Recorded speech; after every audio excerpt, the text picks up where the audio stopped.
রহিম। নারায়ে তাকবীর, আল্লাহু আকবার।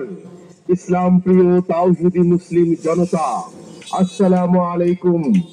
আসছে আগামী 13ই ডিসেম্বর রোজ শুক্রবার বাদ আসর হতে রংপুর দারুল উলুম ও হাফেজিয়া মাদ্রাসার দস্তারবন্দি উপলক্ষে এক বিশাল তাফসীরুল কুরআন মাহফিল।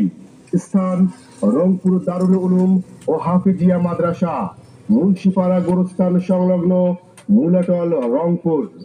উক্ত তাফসীর মাহফিলের আমন্ত্রিত মুফাসসিরিনে কেরাম মূল্যবান বয়ান পেশ করবেন আন্তর্জাতিক খ্যাতি সম্পন্ন মুফাসসিরে কোরআন মাওলানা মুফতি রাশিদুল ইসলাম রহমতপুরী, কুমিল্লা।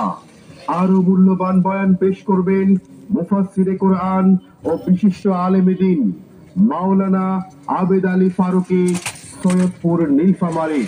আরো বয়ান পেশ করবেন উদীয়মান তরুণ বক্তা ও মুফাসসিরে কোরআন হাফেজ মাওলানা মুফতি মুতাসিম বিল্লাহ, মুহাদ্দিস, জামিয়া আরাবিয়া সৈয়দপুর ও প্রাক্তন ছাত্র অত্র মাদ্রাসা। উক্ত